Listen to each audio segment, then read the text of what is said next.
Halo teman-teman semua, kembali lagi bersama Tiara di channel Batas Naskah. Semoga teman-teman Batas Naskah sehat selalu ya.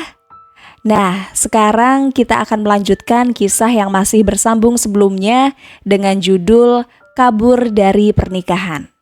Kalau teman-teman Batas Naskah belum nonton episode sebelumnya, Tiara sudah mencantumkan linknya di deskripsi video ini ya.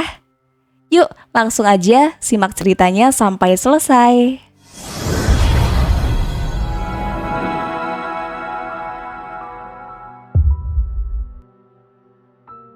Laki lu kalau lagi nggak ada proyek, gantiin lu masak nggak? Rahmi melongo, lalu seketika meledak tawa. Baju di lemari berantakan aja, gue yang beresin, apalagi masak, nggak mungkin banget. Pernah nggak sih lu kepikir Mi, kadang kita punya ekspektasi apa sama pasangan, hasilnya nggak sesuai. Bara sudah selesai makan, ia meneguk air kemasan yang disediakan hotel. Jet lag ya jadinya sama rumah tangga. Gue ngalamin tuh jet lagnya rumah tangga. Dulu waktu nikah bayangin cuma pengen ada istri yang ngurus keperluan gue, punya anak, habis itu nikmatin waktu sama keluarga. Iya, impian gue banget. Hasilnya sama nggak? Bara ingin tahu, terutama setelah membaca WA yang dikirim suami Rahmi. Rahmi terdiam sesaat lalu menggeleng. Enggak ternyata. Padahal angan kita sederhana banget ya.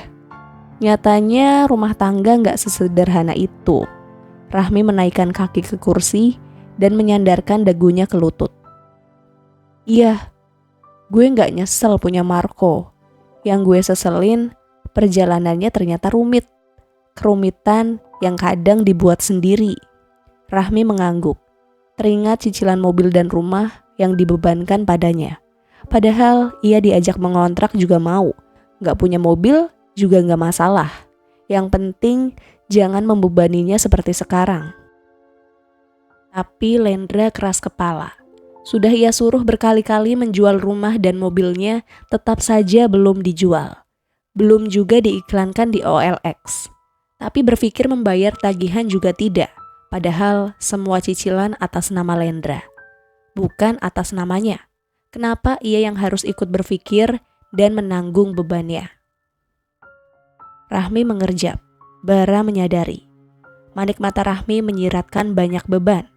Rahmi melihat ke Bara dan memaksa tersenyum. Ia berdiri dan berjalan ke pintu. Udah malam, balik lu sana ke kamar. Gue mau tidur. Rahmi tahu kalau lama-lama mengobrol, ia hanya akan menceritakan gundahnya, tumpukan kecewa dan kemarahannya. Dan ia tidak ingin itu terjadi. Ia tak ingin aib rumah tangganya diketahui rekan kerja. Ia akan menyimpan kesakitannya sendiri. Alarm belum juga berbunyi, tapi panggilan masuk sudah lebih dulu berdering. Rahmi dengan terpaksa membuka mata dan meraih ponselnya. Dari Lendra, ia tak mungkin menghubungi pagi-pagi kalau tidak ada masalah. Ya, Rahmi menerimanya. Debt collector datang lagi, malah lebih pagi. Aku gak enak sama tetangga. Mobil itu kan kau yang pakai, Indra. Harusnya kau yang memikirkan tagihannya. Mungkin karena berjauhan, Rahmi jadi punya keberanian untuk bicara. Mi, tapi mobil itu kan untuk anak-anak kita jalan-jalan. Dra, kau saja belum ingin punya anak, bagaimana untuk anak kita? Rahmi merasa seperti dibodohi. Mobil itu ia lunasi pun bukan berarti menjadi miliknya.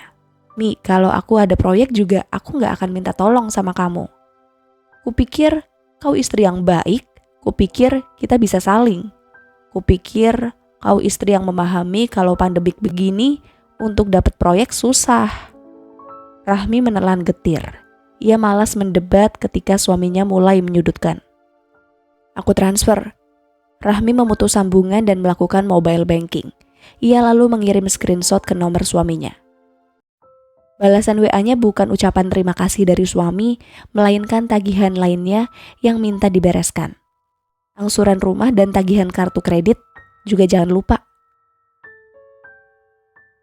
Rahmi turun dari tempat tidur dan pergi mandi. Ia sudah tidak bisa melanjutkan tidur begitu semua tagihan disodorkan padanya. Ia rasanya mau muntah, mual dengan rumah tangganya. Ia mandi, mengenakan setelan kerjanya, lalu pergi ke resto hotel. Masih sepi, baru dia seorang. Masih pukul 7 pagi, dan cuma dia mungkin tamu yang menginap ke resto paling awal. Rahmi mengambil nasi lemak dan kopi pahit. Ia mencari meja di sudut dan duduk melamun. Berpikir kapan penderitaannya berakhir. Kapan gajinya utuh untuk dia sendiri. Minimal bisa untuk membeli sepatu baru karena alas sepatunya sudah retak. Kirain cuma gue yang jam segini udah bangun. Rahmi mendongak. Bara duduk bergabung di mejanya. Titip HP, gue mau ambil sarapan dulu. Gih sana. Bunyi notifikasi terdengar dari ponsel Bara. Rahmi melirik sekilas isi pesan yang terbaca di atas layar. Yang, uang dinas kamu ternyata kurang buat filler. Aku pakai uang angsuran mobil. Rahmi tertegun, heran dengan istri Bara yang tak ubahnya suaminya.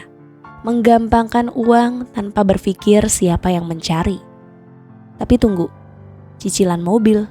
Seingatnya mobil Bara dan istrinya sudah lama dibeli, kecuali kalau salah satunya digadaikan. Rahmi berpikir apa hidup Bara seperti hidupnya, sibuk membayar tagihan untuk pasangan. Mi, ngapain lu ngelamun mulu? Bara sudah kembali dari mengambil sarapan. Rahmi melirik lontong sayur dan teh manis yang baru saja diletakkan Bara ke meja. Bini lu tuh, WA. Bara menggeser ponselnya dan tampak terkejut. Rahmi bisa melihat perubahan raut wajah Bara yang tadinya datar berubah suntuk. Bini lu kayak laki gue perasaan, Rahmi berkomentar sembari menyeruput kopi pahitnya. Ia menatap nanar tamu-tamu hotel yang baru saja masuk ke resto untuk sarapan. Lu baca WA-nya ya? Rahmi dengan santai mengangguk. Gue juga baca WA laki lu semalam. Dia numpang hidup sama lu ya? Rahmi kembali mengangguk. Makanya gue mesti hemat. Kenapa lu gak cerai aja sih Mi punya laki kayak bener lu gitu? Lu kenapa gak cerai punya bini super boros? Gue mau anak gue tumbuh dengan orang tua yang lengkap. Rahmi tersenyum miris. Gue juga waktu kawin mikirnya gitu. Pengen jadi orang tua, pengen punya anak, pengen ngerasain punya keluarga utuh. Tapi kalau suami lo cuma benalu, gimana mau punya anak? Bakal nambah beban lu aja. Udah, mending cerai aja kalau gue bilang. Udah pernah mau cerai pas 3 bulan nikah. Terus kenapa gak jadi? Dia minum pembersih lantai, nekat mau bunuh diri. Dari situ, lu gak berani lagi. Bara sudah selesai sarapan. Rahmi mengangguk dan beranjak dari resto. Resikonya anak orang mati. Wah, parah laki lo. Bara rasanya pengen nonjok suami Rahmi. Ia mengekor Rahmi yang kembali ke kamar. Masih jam 7:30. Jemputan dari perusahaan sawit biasa jam 8:30. Capek ya nikah? Rahmi membiarkan Bara ikut masuk ke kamarnya. Capek banget. Kadang habis lembur, gue masih nge-grab buat nutupin dapur. Bini gue pergaulannya gila. Lo lihat aja Instagramnya. Bara duduk di sofa. Instagram bini lu apa? Rahmi duduk di tempat tidur. Nilam Ayu 23, Bara menyebutkan. Rahmi mengetik dan menemukan akunnya. Akunnya lebih banyak bersama teman-temannya. Nongkrong di kafe dan traveling. Udah kayak bini pejabat bini lu. Itu dia kenapa gue ngejar lemburan. Gue juga. Itu dia kenapa gue doyan pop mie. Rahmi dan Bara saling tatap. Baru menyadari sekarang kalau rumah tangga mereka 11-12. Kadang gue pengen lari dari pernikahan. Rahmi menumpahkan unek-uneknya. Sama, tapi resikonya bakal dipersulit ketemu anak. Resiko lu mah mending, gue diancam bunuh diri. Sampai anak orang mati, bakal gue yang disalahin. Rahmi menjatuhkan dirinya ke tempat tidur dan menatap nanar langit-langit kamar. Bara menyusul berbaring di sebelahnya. Uang saku gue tinggal 500 ribu. Habis buat bayar tagihan, Rahmi menceritakan. Sama, bayangin, dinas bukannya uang saku buat jalan-jalan, malah habis gak jelas. Rasanya gue mau kawin lagi, cari laki yang bener, yang gak jadiin gue sapi perah. Gue juga pengen gitu, pengen punya bini yang bisa bikin gue gak suntuk lagi. Lo kenapa gak selingkuh sama anak junior sih? Rahmi menoleh. Gue mau yang halal, Bara menoleh membalas tatapan Rahmi. Lo mau gak jadi bini kedua gue? Rahmi tertegun. Ia tak tahu harus menjawab apa. Ia memang ingin lari dari pernikahan, tapi menjadi bini kedua Bara berarti ia harus bercerai. Berarti Lendra akan mencoba bunuh diri lagi. Lo gak pernah intim kan sama dia? Gue menghindar tiap kali dia minta. Lu bayangin aja, bini mana yang bergairah kalau ngajakin sambil ngomongin tagihan yang harus gue bayar? Ya udah, nikah sama gue aja. Anggap sama dia udah cerai. Nikah di mana? Di sini. Nikah resmi. Gue mau lu bener-bener jadi bini gue. Gue nafkahin. Gaji lu silakan kalau mau bantu laki lu. Tapi kebutuhan lu gue yang penuhin. Gue yang cariin. Ini gila gak sih? Rahmi gak yakin. Pasangan kita yang gila. Gak mikirin kita capek cari duit dan mereka ngegampangin. Iya sih. Nikah di sini sekalian bulan madu. Bara mengusap pipi Rahmi. Rahmi membiarkan.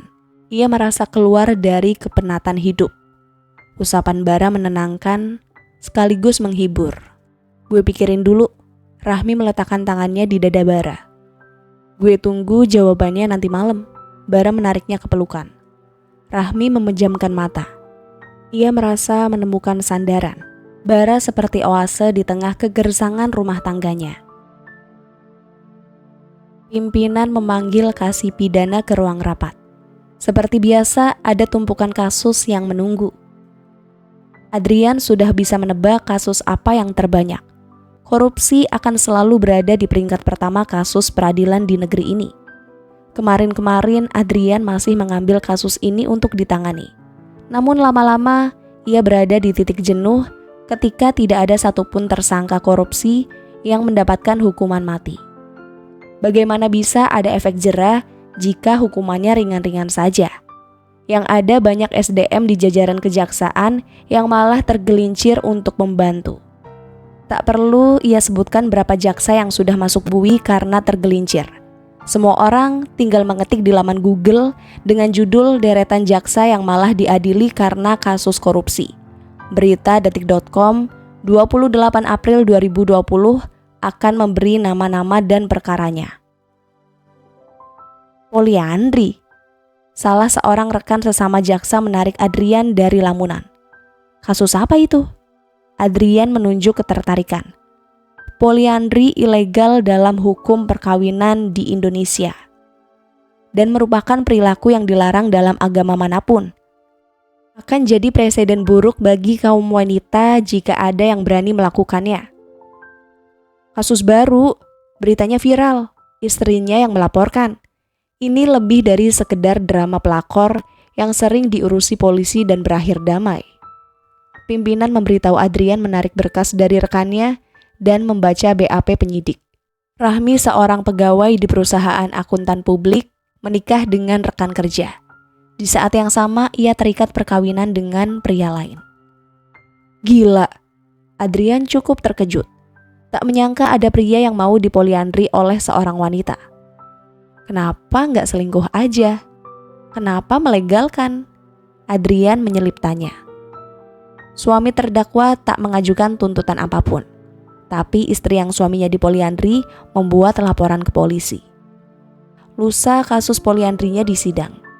Tinggal kasus persinaannya. Siapa di antara kalian yang mau mengambil kasus ini?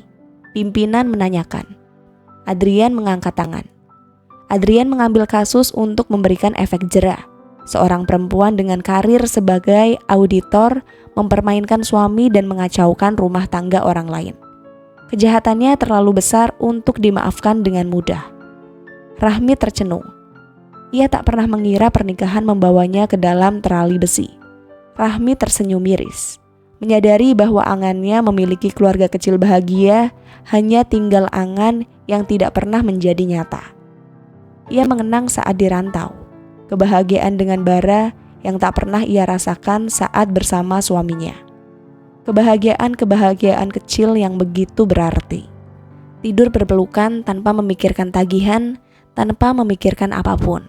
Dunia yang seolah milik mereka berdua. Lalu saat kembali ke Jakarta, mereka melanjutkan hubungan diam-diam tanpa sepengetahuan pasangan masing-masing. Rahmi terhibur. Ia jadi tak terlalu suntuk dengan tagihan-tagihan yang harus dibayar. Apalagi Bara memberi 2 juta sebulan untuk keperluannya. Tak banyak, tapi lebih baik daripada tidak sama sekali seperti Lendra. Sudah tidak memberi, Lendra malah menumpang semua kebutuhan hidup dan membebankan cicilan padanya. 3 bulan kebahagiaan itu dicecap. Sampai awal Oktober, bangkai yang mereka tutupi akhirnya tercium. Mungkin seperti kata pepatah, sepandai-pandainya tupai melompat, mereka akhirnya ketahuan juga. Teman Nilam melihat mereka check-in, lalu memberikan videonya pada Nilam. Nilam mulai mengendus dan mencari tahu. Begitu mendapatkan bukti pernikahan mereka, Nilam memviralkan dirinya sebagai perempuan yang haus laki-laki. Nilam menaruhnya di aplikasi TikTok yang membuat karirnya hancur lebur. Ia diminta resign, sementara Bara diizinkan pimpinan untuk tetap bekerja asal kembali kepada istrinya. Pimpinan menganggap itu satu-satunya cara memperbaiki citra perusahaan yang terseret kasus mereka. Maafkan aku, Mi. Tidak apa-apa. Bagaimanapun, kau lebih membutuhkan pekerjaan untuk menafkahi anakmu. Tapi aku masih mencintai kamu. Kau hanya akan jadi pengangguran kalau tetap mempertahankanku. Bukan salah Bara. Salah dirinya yang tetap setuju menikah walau tahu pernikahan mereka tidak akan kemana-mana. Hanya mengapung di tengah samudera. Rahmi menarik nafas dalam-dalam. Rongga dadanya terasa menyempit. Ia butuh menghirup udara dan mengikhlaskan Bara. Ada yang mengunjungimu. Suara sipir mendongakkan kepalanya yang sedari tadi duduk melamun di lantai penjara. Sipir membuka gembok tahanan. Rahmi beranjak meninggalkan ruangan berukuran 3x4 yang dihuninya bersama 3 napi wanita lainnya. Rahmi masuk ke ruang kunjungan. Ia tertegun saat tahu Lendra yang datang. Lendra datang membawa kotak makanan. Aku beli nasi padang untukmu. Kau pasti bosan makanan penjara. Lendra membukakan. Rahmi hanya memandangi sambil bertanya-tanya apa yang diinginkan oleh Lendra. Bagaimana tagihan rumah? Itu dia. Kau kan dapat pesangon dari kantor dan jam sostek. Nanti dipakai saja untuk melunasi rumah dan mobil. Rahmi menatap Cici. Berpikir orang seperti apa yang dinikahinya. Apa pria ini binatang yang tak berakal sehingga menerima istri yang bersinah hanya demi melunasi mobil dan rumahnya? Aku mau bercerai. Aku tidak akan menceraikanmu. Aku memaafkanmu. Aku tahu kau hilaf. Hilaf? Bahkan Rahmi lebih suka terikat pernikahan dengan Bara daripada dengan suaminya. Jadi selama aku di penjara, biaya hidup dan tagihan kau bayar pakai apa? Rahmi bertanya datar. Ia sudah mati rasa pada Lendra. Aku menjual semua perhiasanmu. Rahmi menggigit bibir. Ia seharusnya tahu bahwa pria ini tidak bisa dipercaya. Aku mengumpulkannya semenjak gadis. Aku berhemat untuk membelinya. Akan kuganti begitu aku mendapatkan proyek. Lendra meraih jemarinya ke dalam genggaman. Rahmi menariknya. Tolong pulang. Mi, aku butuh sendiri. Mi, aku mencintaimu. Kalau kau cinta, harusnya kau menunjuk pengacara untukku. Bukan malah sibuk berhitung uang pesangonku. Getir Rahmi mengatakan. Aku memikirkan uang pesangonmu karena khawatir Bara akan memanfaatkanmu lagi. Dia memberiku uang belanja 2 juta sebulan selama kami menikah. Sementara darimu tidak sepeser pun. Itu karena aku belum dapat proyek. Pergilah, cari sekarang dan tunjuk pengacara untukku jika kau benar-benar mencintaiku. Dan Rahmi yakin Lendra tidak akan melakukannya.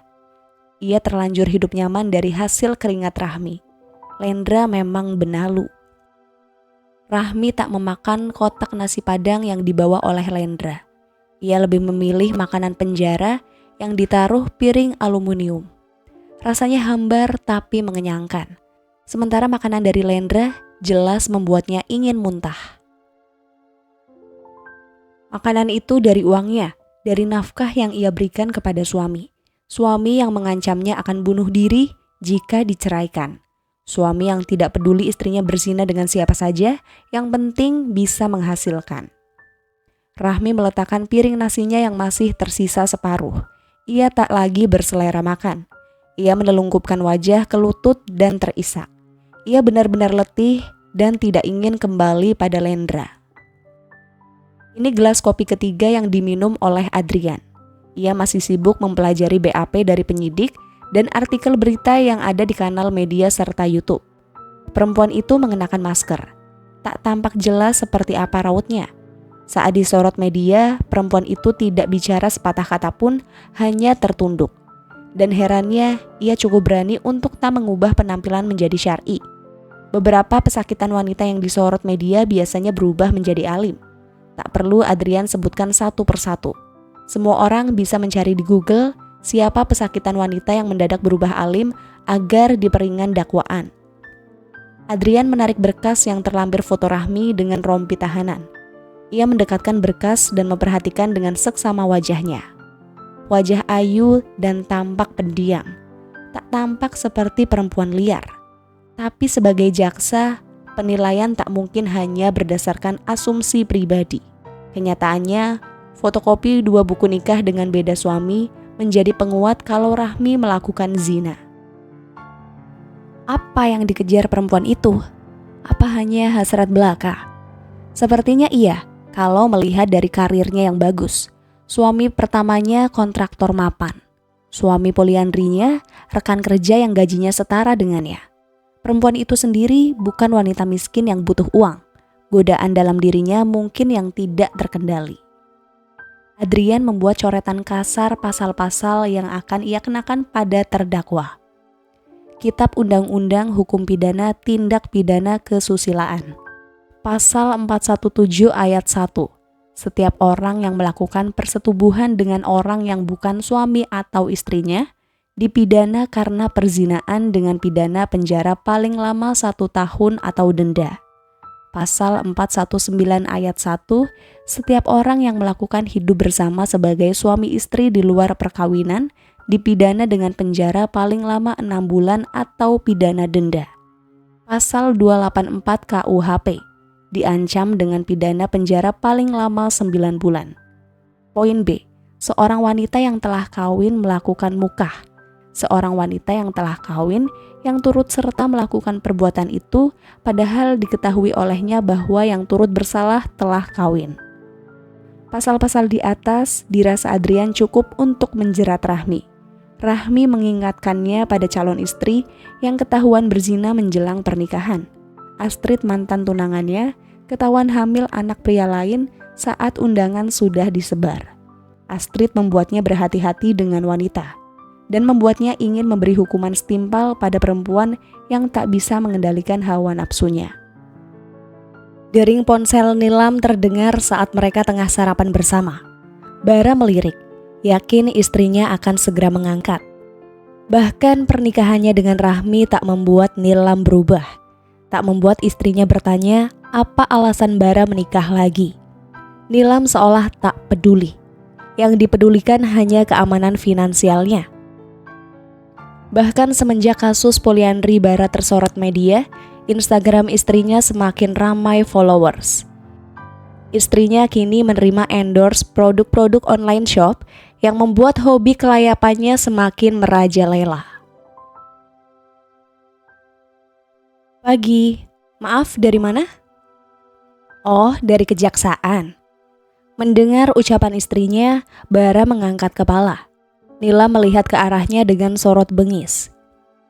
"Ya bisa, saya akan datang." Nila meletakkan kembali ponselnya. "Tolong cabut laporannya." Bara mencoba bicara pada istrinya.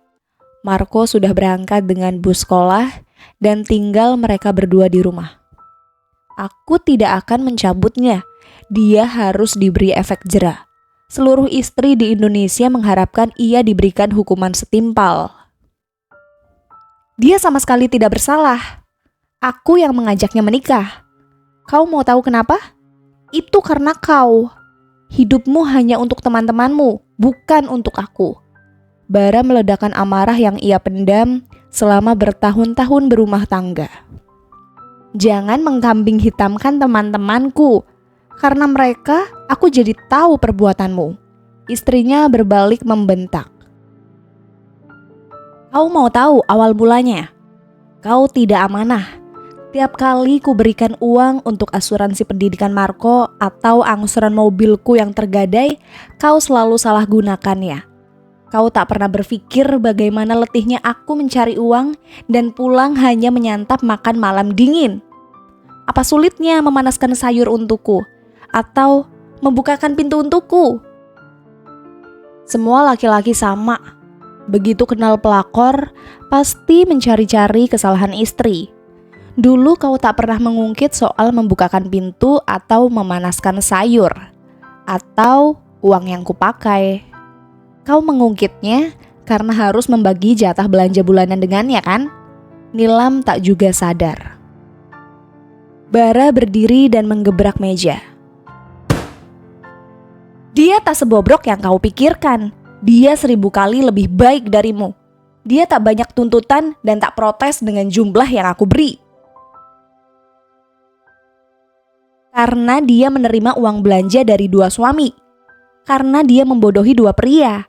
Jika hanya 1 lumbung yang dia terima, dia juga pasti protes. Bara pikir sia-sia menjelaskan. Nilam tak pernah tahu seberapa brengsek pria yang menjadi suami Rahmi. Aku berangkat. Bara merasa rumah sudah seperti neraka. Lebih baik ia berangkat pagi. Mungkin mampir sebentar ke penjara untuk menengok Rahmi. Ia merasa bersalah pada Rahmi. Ia mencintai Rahmi tapi tak bisa memperjuangkannya. Rahmi menyantap bubur ayam yang Bara bawa. Ia makan dengan wajah tertunduk. Kau bertengkar. Bagaimana kau tahu? Kau akan datang pagi ke kantor kalau kau sedang suntuk di rumah. Rahmi mengenang. Lalu mereka akan menyantap pop mie bersama atau mencari sarapan di luar. Dia diminta ke kejaksaan. Oh, aku sudah minta ia untuk mencabut laporannya. Bara memberikan jus yang dibawanya begitu Rahmi selesai sarapan. Dia pasti tidak mau. Rahmi menyeruput jus yang diberikan oleh Bara. Bara mengangguk. Tapi aku akan mencoba menemui jaksa besok. Mungkin harus aku yang bicara agar hukumanmu diperingan. Tidak usah, aku mulai betah di sini. Rahmi tak mungkin bilang kalau ia bebas, Lendra akan memburu uang pesangonnya. Bara menggenggam jemarinya. Ia membawanya ke bibirnya dan menangis. Kau masih menjadi tawanannya, makanya tak ingin bebas. Rahmi mengangguk, matanya memanas. Bara yang paling memahaminya tak perlu ia jelaskan. Tapi ia tahu mereka harus kembali menjadi teman, tak boleh lagi menjadi pasangan. Adrian melihat pada pelapor yang datang atas undangannya. Ada beberapa hal yang masih ia ingin cocokkan dengan BAP dari penyidik. Selamat siang, saya Nilam, istri Bara. Perempuan itu memperkenalkan diri. Adrian, jaksa penuntut umum yang menangani kasus Anda. Silakan duduk. Adrian menoleh pada asistennya. Tolong buatkan minum. Baik, Pak. Asistennya meninggalkan ruangan. Adrian duduk di sofa seberang yang dibatasi meja. Ia sedikit menyelip heran. Istri Bara cantik. Penampilannya luar biasa fashionable. Nilam datang ke kejaksaan dengan gaun, tas, dan high heels yang sewarna. Nilam tampak benar-benar memperhatikan apa yang dikenakannya. Apa yang kurang? Istrinya cantik dan sedap dipandang. Kenapa pria itu malah berpaling pada rekan kerja yang mengajaknya poliandri? apa saudara Nilam pernah bertemu langsung dengan terdakwa sebelumnya? Pernah, saat family day kantor setahun sekali. Apa Anda berinteraksi dengannya saat family day? Hanya sekedar menyapa saat berpapasan saja, Pak. Pernah terfikir suami Anda poliandri dengannya? Suami saya orang baik. Dia tidak pernah macam-macam sebelumnya. Baru sekali ini, saya yakin Rahmi yang duluan merayunya. Suami saya tak mungkin kehilangan akal sehat kalau wanita itu tak menggodanya. Adrian sependapat. Laki-laki bagaimanapun ibarat kucing. Kalau tidak disodori, tidak akan disikat. Bersambung. Terima kasih teman-teman Batas Naskah. Mohon maaf jika Tiara ada kekurangan dalam membacakan ceritanya. Semoga teman-teman semua bisa terhibur dengan cerita yang Tiara bawakan ya. Oh iya, jika teman-teman Batas Naskah menginginkan kelanjutan dari cerita ini, jangan lupa subscribe, like, dan bisa bantu komen di bawah ini ya, agar Tiara lebih semangat untuk menghadirkan kelanjutan cerita yang lebih menarik. Sampai ketemu lagi di episode berikutnya. Sekian dan terima kasih.